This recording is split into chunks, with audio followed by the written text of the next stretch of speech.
dans le livre des Romains, au chapitre 15, verset 4.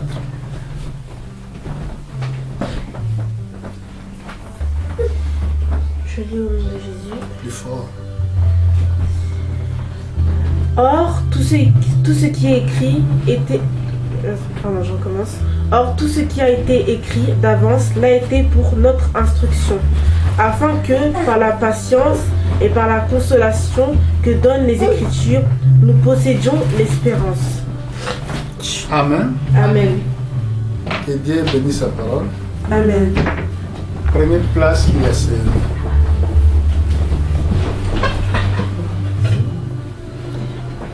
Je vous salue tous dans le nom de Jésus-Christ. Je salue aussi mes frères partout dans le monde. Que Dieu vous bénisse richement. Aujourd'hui, nous venons vers vous pour vous apporter encore la bonne nouvelle du royaume des cieux. Comme nous avons encore le temps de le faire, nous devons profiter du temps pour le faire. Parce que la Bible dit, rachetez le temps, car les jours ils sont mauvais. Ici, c'est l'être d'apôtre Paul. Il a écrit dans l'église de Rome, il a dit, oh, tout ce qui est écrit d'avance, il est écrit, tout ce qui est écrit d'avance, l'a été pour notre instruction, afin que par la patience, par la consolation qui donne les Écritures, nous possédions l'espérance. La Bible entière, il parle de Jésus. La Bible entière parle de Christ. Et c'est pour cela, même tous les prophètes qui étaient avant nous, tous les hommes de Dieu qui avaient prophétisé auparavant, c'était pour notre bien. C'était pour notre instruction. Afin que, par la patience et par la consolation qui donne les Écritures, nous possédons l'espérance. Parce que nous sommes là pour avoir l'espérance de vie, pour notre vie future. Là, aujourd'hui, nous allons étudier un thème. Nous allons étudier un thème dans le livre de Genèse. Nous allons voir les premiers hommes qui étaient sur la terre. Les premiers hommes que Dieu avait créés. Comment il était leur vie. Qu'est-ce que nous devons avoir comme enseignement à ces hommes-là? Alors je suis dans le livre de Genèse, au chapitre 4. Nous allons commencer à lire à partir du verset 3. Au bout de quelque temps, Caïn fit à l'Éternel une offrande des fruits de la terre. Et Abel de son côté en fit une des premiers-nés de son troupeau et de leur graisse. L'Éternel porta un regard favorable sur Abel et sur son offrande. Mais il ne porta pas un regard favorable sur Caïn et sur son offrande. Caïn fut très irrité et son visage fut abattu. Et l'Éternel dit à Caïn, pourquoi es-tu irrité et pourquoi ton visage est-il abattu? Certainement, si tu agis bien, tu révéleras ton visage, et si tu agis mal, le péché se couche à la porte et ses désirs se portent vers toi. Mais toi, domine sur lui. Ici, nous avons vu dans les premiers hommes qui servaient Dieu sur la terre. Tous les deux, ils étaient des religieux. Tous les deux, ils priaient Dieu. Alors, la Bible dit ici, au verset 3, à un bout de quelque temps, Caïn fit à l'Éternel une offrande des fruits de la terre. Abel, de son côté, il a fait un des premiers-nés de son troupeau et de la graisse. L'Éternel porta un regard favorable sur Abel, sur son offrande. Ici, les deux hommes, ils étaient venus pour servir Dieu. Donc, par contre, dans leur service, dans leurs offrandes, Dieu avait porté un regard favorable pour l'offrande d'Abel et non de Caïn. Pourquoi? Ici, nous allons voir que Abel, il avait la révélation de quelle offrande que Dieu nécessitait. Donc, par la révélation que Abel a offert l'offrande mieux que de Caïn. Caïn, de son côté, il apporta ce qui était produit de la terre. Ici, nous voyons l'image des deux églises des temps de la fin. La représentation ici, quelle manière et quelle adoration qui était agréable à Dieu. Quelle offrande que Dieu nécessitait. Donc, Dieu regarde, comme les Écritures nous disent dans le livre de Matthieu, si vous demandez quelque chose selon sa volonté. Donc, quand vous priez, quand vous venez vers Dieu, vous devez demander selon la volonté de Dieu. Dans d'autres façons de dire, ou dans d'autres termes, nous devons prier selon ce que Dieu nous demande de faire. Pas selon notre propre opinion. Nous ne devons pas avoir d'autres opinions. Nous devons essayer de comprendre quelle est la volonté de Dieu. Selon l'apôtre Paul dans le livre des Romains. Essayez de discernir quelle était la volonté de Dieu. La volonté, ça veut dire faire quelque chose, ce que moi je veux que tu fasses. Amen. Est-ce que vous comprenez? Amen. Voilà la prière. La prière, vous devez comprendre d'abord la volonté. Qu'est-ce que Dieu veut que tu fasses? Pour rester avec Dieu, pour marcher avec Dieu, vous devez discernir la volonté de Dieu. Ici, nous avons vu que Caïn, il a porté les fruits de la terre. Dans d'autres termes, ça voulait dire il avait des pensées terrestres. Aujourd'hui, il y a beaucoup d'hommes de Dieu, il y a beaucoup de chrétiens qui ont en elles les sentiments terrestres dans les choses de la terre. C'est pour cela Caïn ici, il représente ces hommes-là, des croyants-là, qui vivent selon les choses terrestres, qui reflètent seulement les choses qui sont terrestres, qui reflètent à l'école, dans les écoles, dans les hôpitaux, dans les choses des hommes, dans les choses terrestres, qui ne reflètent pas dans les choses célestes. Parce que si nous regardons ici, nous allons voir Abel dans son côté. Il a fait une des premières nées. Donc si nous cherchons la révélation des premières nées, nous allons voir l'image de Christ. Christ est celui le premier né. Entre les morts. Vous voyez? De son troupeau et de leur graisse. Alors, pourquoi? Agneau de Dieu qu'il avait apporté vers l'offrande symbolise Christ. Jean-Baptiste, quand il a vu Jésus, il avait dit, voici l'agneau de Dieu qui ôte le péché du monde. C'est une révélation de l'agneau qui disait qu'un jour sur la terre, il y a un juste qui viendra. Il va mourir à la croix. Il va mourir pour les péchés, afin que nous soyons pardonnés, afin que nous soyons sauvés.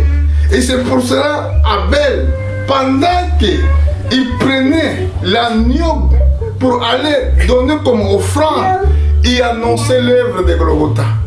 Il avait annoncé l'œuvre de Christ, qui va mourir pour l'humanité tout entière, qui va porter dans son corps tous nos fautes, tous nos fardeaux.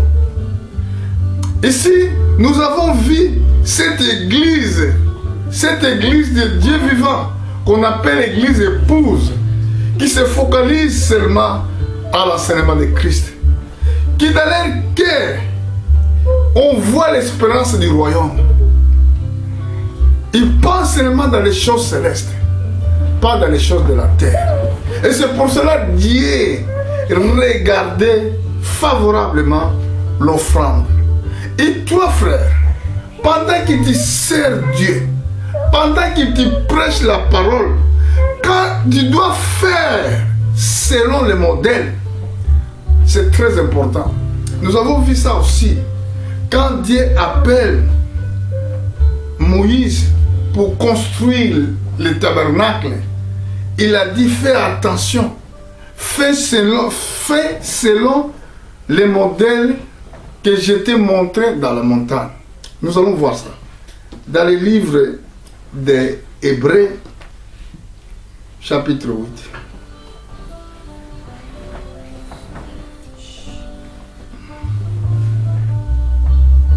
Nous allons commencer vers verset 1 jusqu'à verset 5, je crois.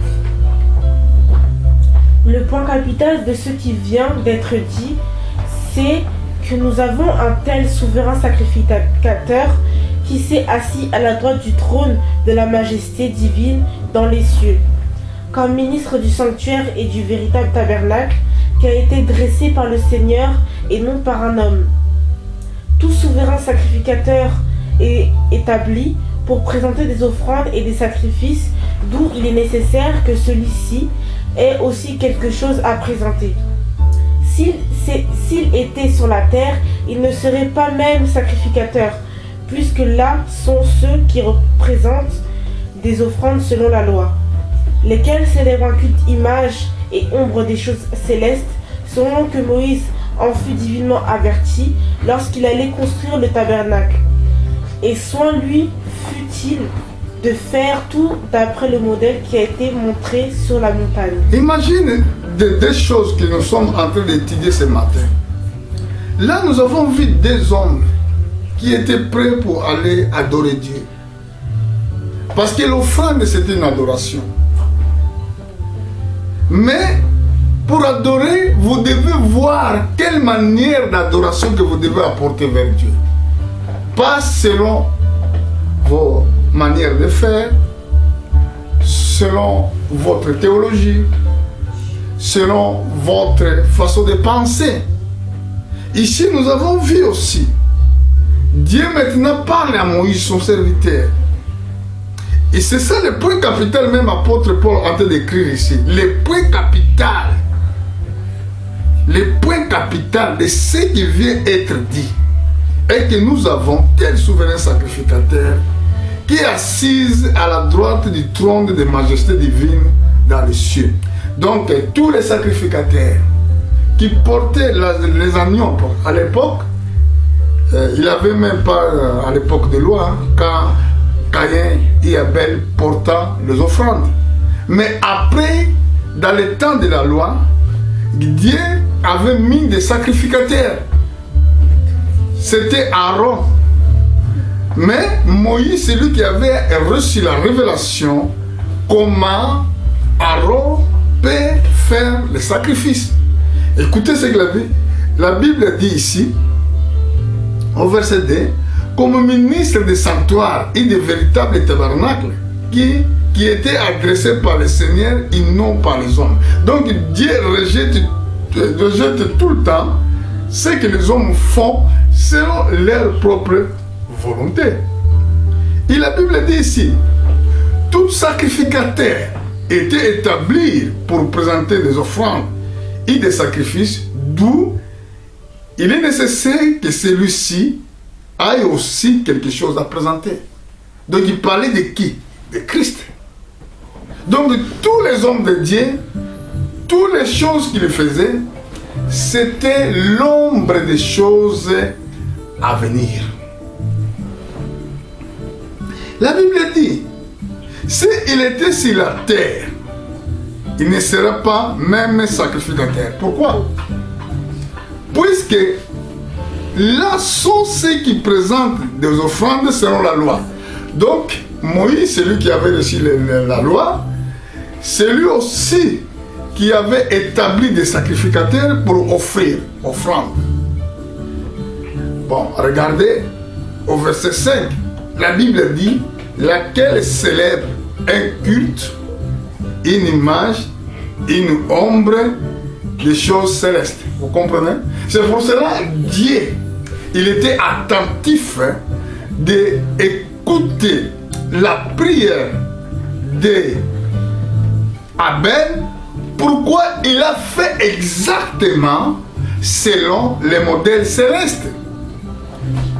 Selon que Moïse fut divinement averti lorsqu'il alla construire le tabernacle, aille soin, lui fut dit de faire tout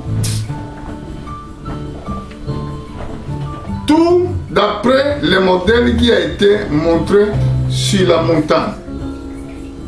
Donc, le modèle qu'il doit faire selon ce que Dieu avait révélé dans la montagne. Amen. Amen. Est-ce que vous comprenez? Amen. Donc, c'est très important. C'est pour cela que Dieu a écouté favorablement l'offrande. Il a reçu favorablement l'offrande d'Abel.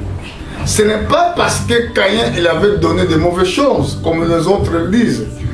Parce que Caïn, il n'avait pas écouté ce que Dieu avait dit. C'est pour cela, à la fin du verset 6, je crois, si vous regardez exactement, vous allez voir que Dieu avait dit, si tu fais bien, si tu fais bien, tu soulèveras ta tête. Mais si tu fais mal, le péché couche dans ta porte. Que veut dire le péché? Le péché. Le péché, ça veut dire l'incrédulité. La Bible dit, le péché couche à ta porte. Son désir porte, ce désir. Bon, je vais lire ça. Pauline a regardé encore dans le livre de Genèse, chapitre 4, je crois que c'était au verset 6.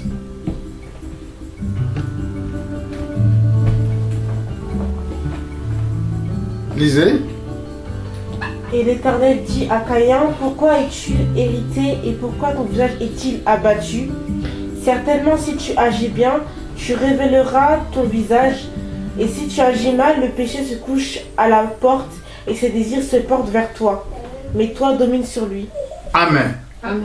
A été dit, toi domine sur lui. Donc il avait l'avertissement divin.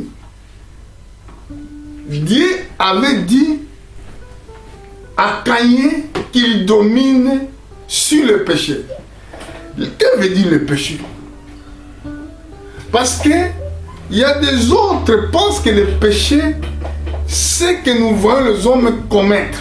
Oui, c'est le péché. Mais si les hommes commettent le péché, de tels actes, parce qu'ils ne croient pas. Si tu ne crois pas, tu dois commettre les choses que Dieu n'aime pas. Regardez dans les livres des Jean, je crois chapitre 16. Regardez au verset 8 jusqu'à 11. Et quand il sera venu, il convaincra le monde en ce qui concerne le péché, la justice et le jugement. En ce qui concerne le péché, parce qu'il ne croit pas en moi, la justice, parce que je vais au Père et que vous ne me verrez plus, le jugement, parce que le prince de ce monde est jugé. Écoutez bien. Ici, la Bible parle pour le Saint-Esprit. Quand il sera venu, donc à ceux qui vont croire la parole de Dieu, à ceux qui vont recevoir le Saint-Esprit de Dieu, quand il est ensemble avec toi, regarde ce que le Saint-Esprit fait. Quand il sera venu, il convaincra le monde à ce qui concerne le péché. En singulier, le péché. La justice et le jugement. Maintenant, au verset 9, il est en train d'interpréter ce que veut dire le péché. La Bible dit, à ce qui concerne les péchés, parce qu'il ne croit pas en moi. Amen. Quand quelqu'un ne croit pas la parole de Dieu, c'est là que la personne il va commettre de tels actes. Il peut aller commettre des actes mauvais, voler, adultère, faire tous les actes là parce qu'il ne croit pas. S'il vient à l'église, nous allons dire il est soi-disant chrétien.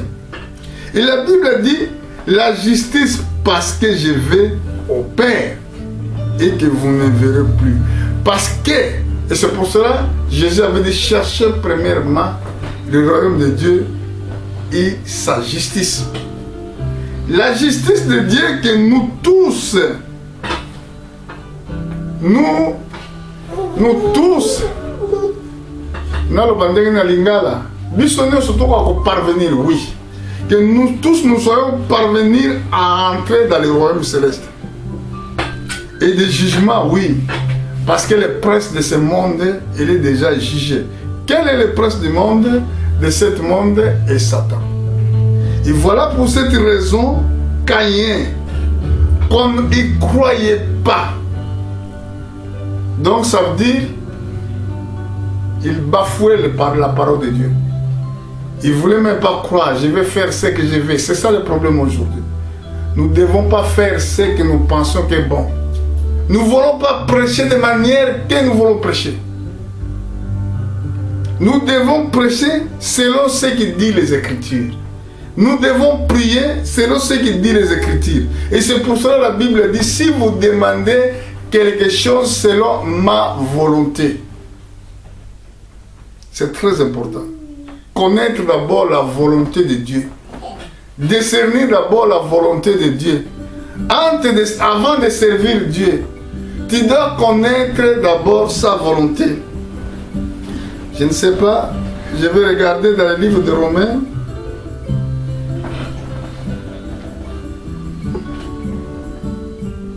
Romains chapitre 12, je crois.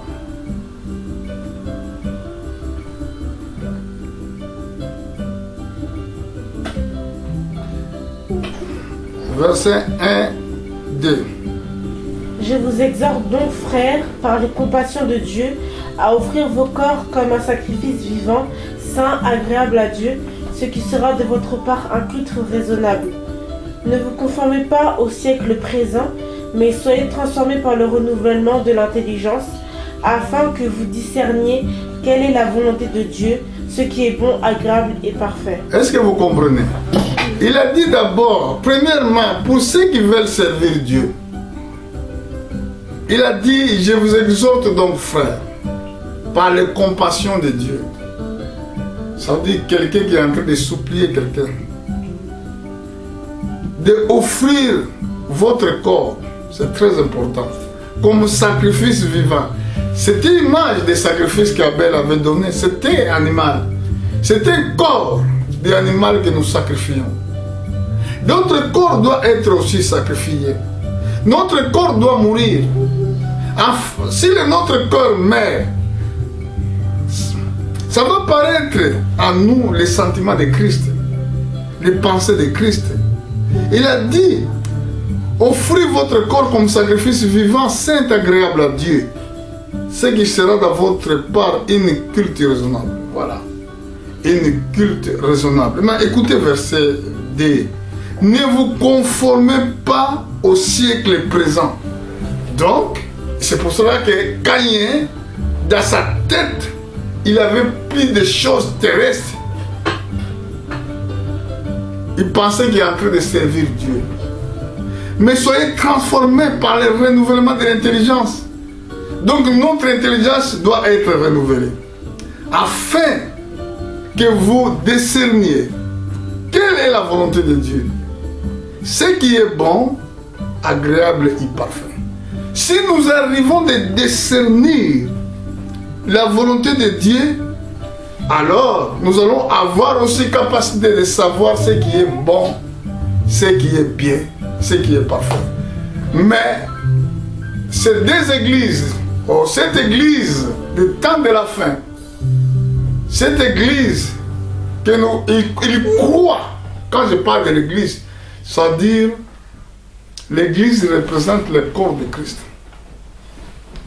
Alors au temps de la fin, nous allons voir même des esprits qui étaient au commencement, il sera aussi au temps de la fin. C'est pour cela dans le livre de Romains, la Bible nous dit, tout ce qui est écrit d'avance était écrit pour nous, par les consolations qui donnent les Écritures. Par les consolations qui donnent les Écritures, nous possédions l'espérance. C'est pour posséder l'espérance, vous devez croire les Écritures. Vous devez regarder les Écritures. Vous devez penser dans les choses d'en haut, non dans les choses terrestres. Le livre de Colossiens, il nous dira, je suis là, aujourd'hui je ne serai pas loin, mais je voulais que vous compreniez cette prédication, cet enseignement que le Seigneur Jésus-Christ nous donne ce matin. Dans le livre de Colossiens, chapitre 3, je suis au verset 1 et 2, écoutez la parole de Dieu. Si donc vous êtes ressuscités avec Christ, cherchez les choses d'en haut où Christ est assis à la droite de Dieu. Affectionnez-vous aux choses d'en haut et non à celles qui sont sur la terre. Ici la Bible nous dit, si donc vous êtes ressuscités, vous voyez, si vous êtes déjà mort, si votre corps il est mort, si il est mort dans les choses terrestres, mais Caïn il avait des choses terrestres. Caïn il a ramené des produits de la terre, que c'était dur pour Dieu répondre, parce que Dieu répond seulement les demandes ou la prière qui est faite selon sa volonté. Et la Bible dit, si donc vous êtes mort, ou si vous êtes ressuscité avec Christ, cherchez les choses d'en haut, où Christ est assis à la droite de Dieu. Vous devez chercher des choses d'en haut. Dans d'autres termes, vous devez penser les choses qui donnent la vie. Vous devez penser à servir Dieu, à donner les offrandes, à prêcher la bonne nouvelle, à vivre la vie de prière, à consacrer votre vie à servir Dieu. C'est ça, les choses doivent être dans votre tête. Non pour aller faire les écoles, aller faire les hôpitaux, aller faire l'équipe de football. Ce n'est pas ça que Dieu nous a donné. Oh, église Géris, ils vont jouer avec l'église Assinis. Je donne comme un exemple. Donc parce qu'il y a des gens qui font ça. Cette église, ils vont jouer match de football avec l'autre église. Non. Autant de faire des choses, ceux qui sont des choses terrestres, pensez peut-être aller évangéliser. Pensez peut-être aller visiter ceux qui souffrent dans les hôpitaux. Pensez plutôt d'aller chercher les gens qui sont loin de l'évangile. C'est ça qui peut être bien et parfait. Pas pour les choses terrestres. Et c'est pour cela que la Bible dit, affectionnez-vous aux choses d'en haut et non à ceux-là qui sont sur la terre. Pardon. L'affection. Si vous avez reçu réellement le baptême du Saint-Esprit, il doit produire à vous l'affection de servir. Parce que si on vous dit, pourquoi vous ne gênez pas par exemple, ça veut dire quelqu'un qui n'a pas l'affection de le faire. Parce que quelqu'un n'a pas volonté de le faire. Quelle est votre affection? Quand vous réveillez le matin, où ça trouve votre cœur?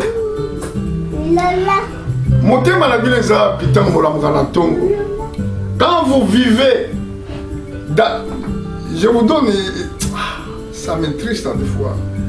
Souvent, je pense à ça. Je vois les gens qui prétendent aller un jour voir Dieu, ou aller, qu'ils entendent, hein, je ne sais pas si j'ai bien dit, participer à l'enlèvement. Vous voyez que son affection, on ne voit même pas l'affection de la parole de Dieu. Il s'affectionne dans les choses inutiles. Il s'affectionne dans les choses terrestres.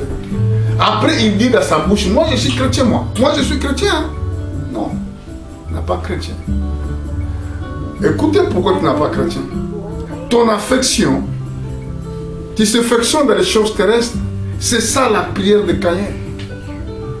Dans le livre de Romains chapitre 8.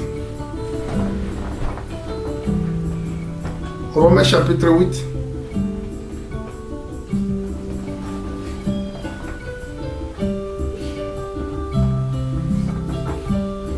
Verset 6. Il va descendre jusqu'à 9. Et l'affection de la chair, c'est la mort, tandis que l'affection de l'esprit, c'est la vie et la paix. Car l'affection de la chair est inimitié contre Dieu, parce qu'elle ne se soumet pas à la loi de Dieu et qu'elle ne le peut même pas. Or, ceux qui vivent selon la chair ne sauraient plaire à Dieu. Pour vous, vous ne vivez pas selon la chair, mais selon l'esprit, si du moins l'esprit de Dieu habite en vous. Si quelqu'un n'a pas l'esprit de Christ, il ne lui appartient pas. Regardez ce que la Bible dit. L'affection de la chair, c'est la mort.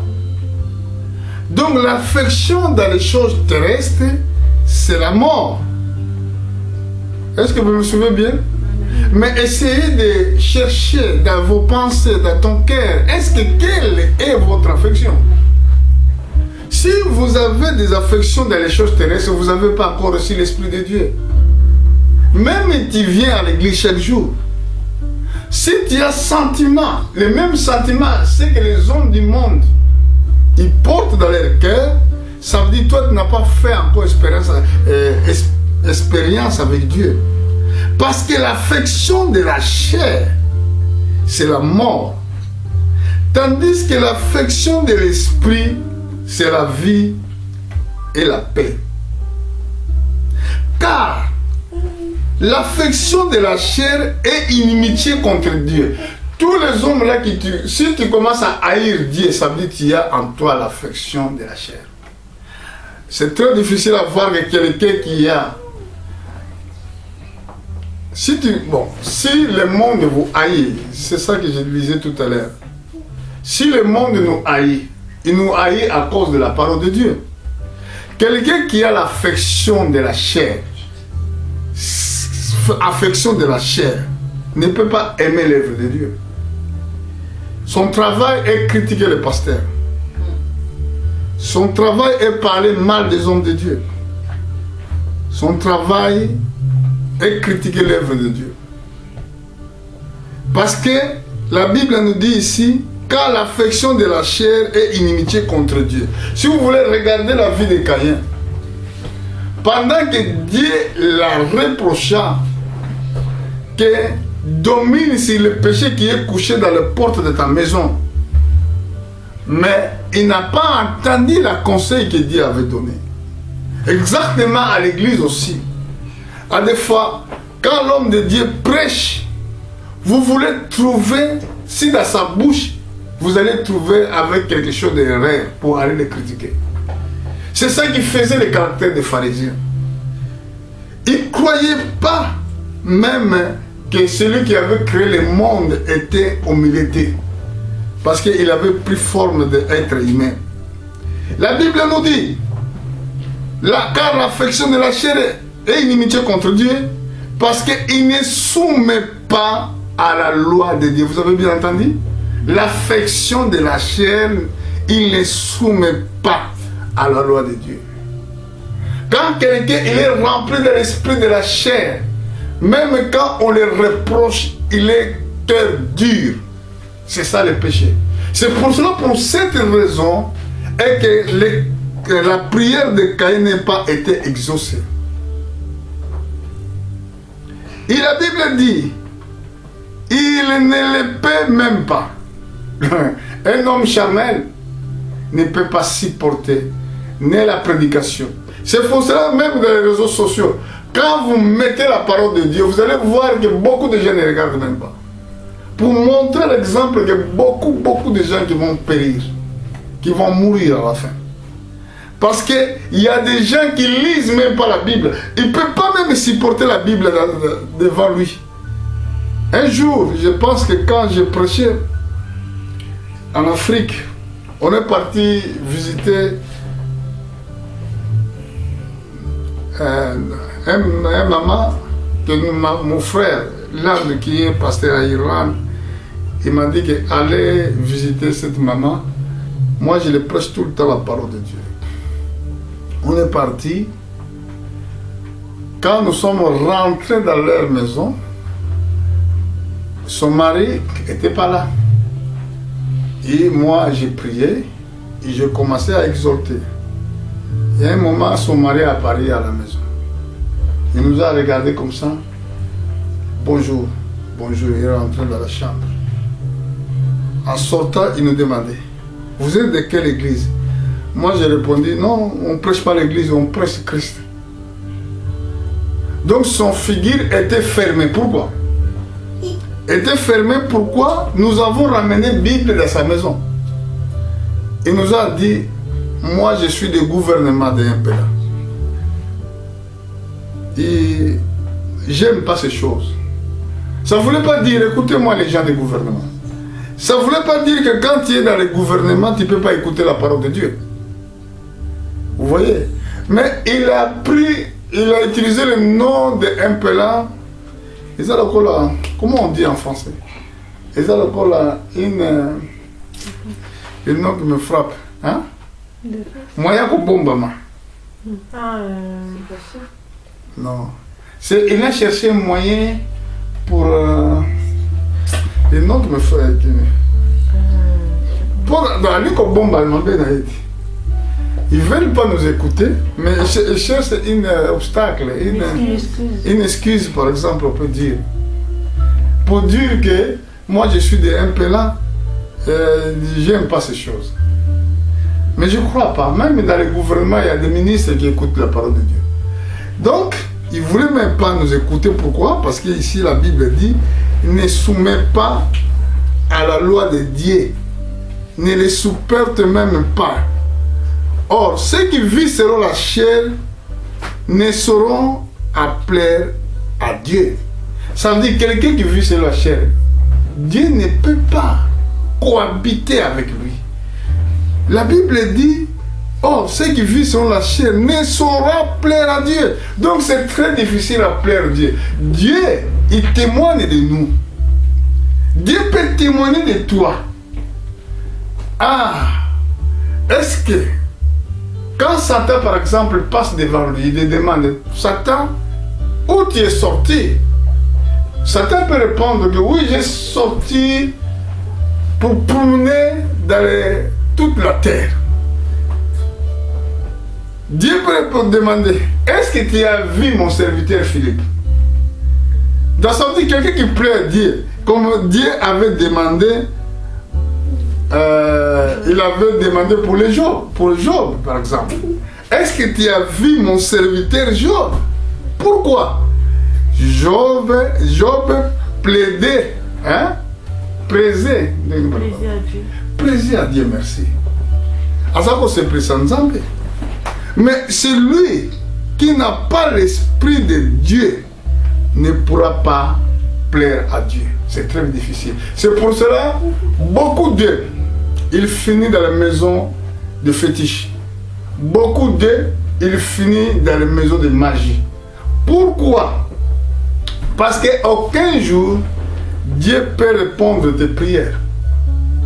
Parce que la prière doit être exaucée s'il est demandé selon la volonté de Dieu. La Bible dit, tout ce que vous demandez selon ma volonté. Dans d'autres écritures, Jésus avait dit ceci dans le livre de Jean, chapitre 15. Qu'est-ce que la Bible nous dit?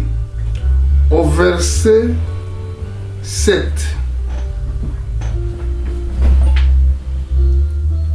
Si vous demeurez en moi et que mes paroles demeurent en vous, demandez ce que vous voudrez et cela vous sera accordé. Est-ce que vous avez bien compris?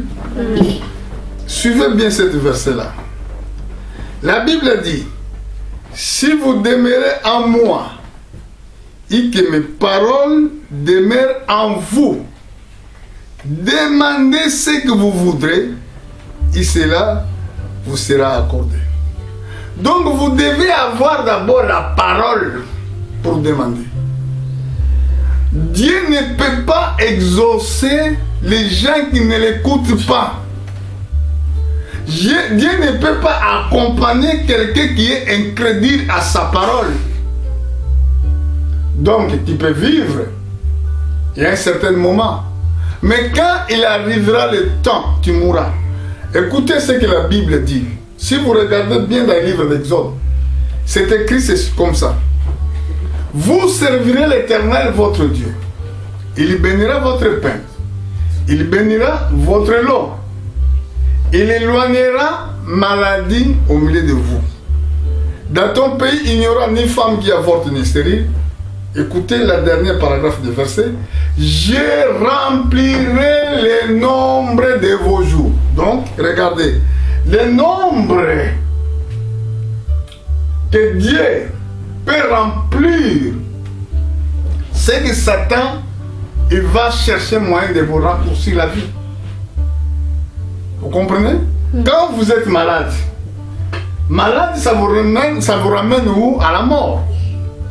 Mais pendant que vous servez Dieu, il dit que j'éloignerai les maladies au milieu de toi. Il a dit, je remplirai le nombre de vos jours. Satan, il va chercher moyen de raccourcir vos vies terrestres si vous ne le servez pas. Parce que servir Dieu, c'est un impératif. Vous devez servir Dieu.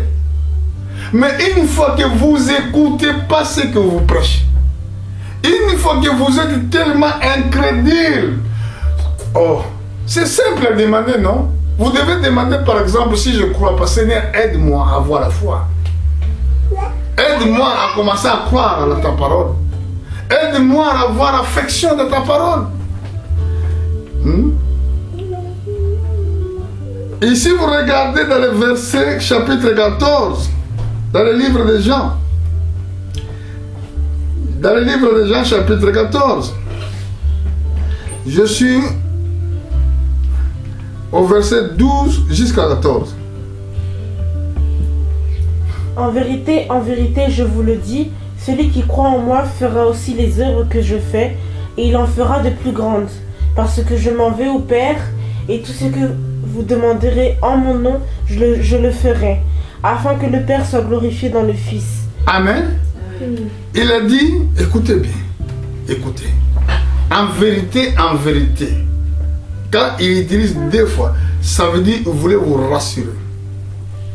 En vérité, je vous le dis, celui qui croit en moi fera aussi les œuvres que j'ai faites. Il les fera plus grands parce que je vais au Père. Et tout ce que vous allez demander à mon nom, je le ferai en singulier. Tout ce qu'il va. Parce que c'est qui fait? C'est Jésus, hein? C'est Jésus, n'est-ce pas? Regardez comment il écrit. Tout ce que vous demandez à mon nom, je le ferai.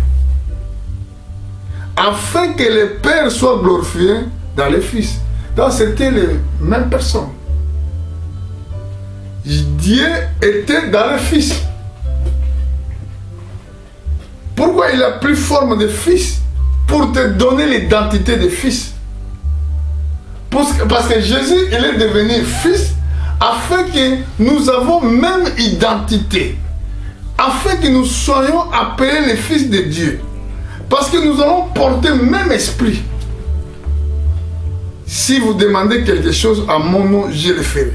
Alors si je retourne où on était, dans les livres de Romains chapitre 8, au verset 9, là, c'est écrit comme ça. Pour vous, vous ne vivez pas selon la chair, mais selon l'Esprit, si au moins le Saint-Esprit habite en vous. Donc la condition, on peut vivre seulement selon l'Esprit, si l'Esprit de Jésus-Christ habite en nous. Alors comment tu dois recevoir le Saint-Esprit? Si tu ne crois pas, si tu doutes tout le temps, si tu boudes tout le temps, comment Dieu peut travailler avec toi? Si quelqu'un n'a pas esprit de Christ, ne lui appartient pas. Voilà. Il y a des gens qui disent, moi je suis enfant de Dieu. Mais ici les Écritures disent clairement, si tu n'as pas l'esprit de Christ, tu n'appartiens pas à Dieu. Ça veut dire, même tu viens à l'église tous les jours, si tu n'as pas l'esprit de Christ, tu n'appartiens pas à Dieu. Mais c'est pour cela, dans les derniers temps, nous allons voir ces deux églises. Il y a une église charnelle qui croit qu'il marche avec Dieu. Il y a une église épouse qui prêche la parole de Dieu, qui demeure avec Dieu. C'est là que je veux finir. Dans le livre d'Apocalypse, au chapitre 3, je vais commencer vers verset 14. Écrit à l'ange de l'église de Laodicée, voici ce que dit l'Amen, le témoin fidèle et véritable, le commencement de la création de Dieu. Je connais tes œuvres, je sais que tu ni froid ni bouillant, puisque tu es froid ou bouillant. Ainsi, parce que tu es fidèle, tu es tiède et que tu n'es ni froid ni bouillant, je te vomirai de ma bouche. Parce que tu dis, je suis riche, je me suis enrichi et je n'ai besoin de rien. Et parce que tu ne sais pas que tu es malheureux, misérable, pauvre, aveugle et nu, je te conseille d'acheter de moi de l'or éprouvé par le feu, afin que tu deviennes riche et des vêtements blancs, afin que tu sois vêtu et que la honte de ta nudité ne paraisse pas, et un collier pour oindre tes yeux, afin que tu vois. Amen. Regardez, ici nous voyons le symbole de cette église qui était à l'Asie. Quand vous regardez, chaque église représente l'œuvre de Golgotha. Comment on dit que chaque église représentait l'œuvre de Golgotha? Parce que Dieu avait créé le monde à 6 jours, 7e jour se reposa. Alors, le souverain sacrificateur qui Dieu avait choisi pour porter le sacrifice, ou pour faire le sacrifice pour le peuple, quand il rentrait avec le sang des animaux dans les lieux très saints, il faisait que l'aspersion 7 fois. Il faisait l'aspersion de sang, ça veut dire il prend le sang comme ça, il va faire l'aspersion. 7 fois, il regardait à Orient. Il y a un symbole prophétique. 7 fois, ce que voulait dire que quand Jésus-Christ va mourir, son sang, j'ai bien dit, il va faire couverture dans les premières églises jusqu'à la dernière église. C'est pour ça, ici, nous avons vu cette église, c'était la 7e église d'Asie. Et cette église, il portait le nom de Laodicée. Laodicée, c'était un nom d'une femme de roi. Le roi a aimé beaucoup sa femme. Il a donné la ville nom de Laodicée. Mais cette ville, il y avait, si vous regardez dans les dictionnaires, vous allez voir, il avait autre nom. C'est que Dieu avait changé. Roi là, il avait changé seulement le nom de sa femme. Ce n'est pas mal aimer ta femme, ce n'est pas mal. Bon, aussi nous allons voir dans cette église de Laodicée, c'est-à-dire que l'église qui a le pouvoir, les femmes dominent. Et dans ces derniers temps, nous allons voir que les femmes, ils cherchent à s'égaler avec les hommes. Ils disent que nous sommes pareils. Dans ce temps-là, les femmes sont devenues des sacrificateurs. Finalement, à l'Ancien Testament, les femmes n'entraient pas dans des endroits comme ça pour aller sacrifier. J'ai vu, il y a des femmes qui baptisent. C'est l'image, l'esprit de Laodicée, le pouvoir des femmes. Maintenant, si vous regardez même dans les politiques, vous allez le trouver. Il y a actuel gouvernement français, il y a parité de ministres. Nombre de ministres des femmes, nombre de ministres des hommes aussi. Ça veut dire, nous sommes vraiment dans ce temps, dès la fin, que la Bible disait. Mais lui, il a dit ici, voici, ça veut dire c'est Jésus qui sanctionnait cette église. Il a dit, écrit à l'ange de l'église de Laodicée, voici ce qu'il dit, Amen, le témoin fidèle et véritable, le commencement de la créature de Dieu. Je connais tes œuvres. Je sais que tu es ni froid, ni bouillon. Puisses-tu être froid au bouillon, ainsi parce que tu es tiède et que tu es ni froid ni bouillon, je te vomirai dans ma bouche. Donc on ne peut pas savoir ils sont des chrétiens ou ils ne sont pas des chrétiens. C'est une église de Dieu vivant. Oh, ce n'est pas l'église de Dieu vivant parce qu'ils sont tellement tièdes. L'église, par contre, il doit être chauffé. Dans l'église où Jésus-Christ dirige, on doit avoir l'esprit de force, l'esprit de feu. Mais là, on voit seulement, c'est la tiédité qui règne. En plus, Dieu a dit, ainsi parce que tu es tiède et que tu n'as ni froid ni bouillon, je te vomirai dans ma bouche. Parce que tu dis, regarde ce que l'église dit, c'est l'église des temps de la fin, je suis riche, je suis m'enrichi, je n'ai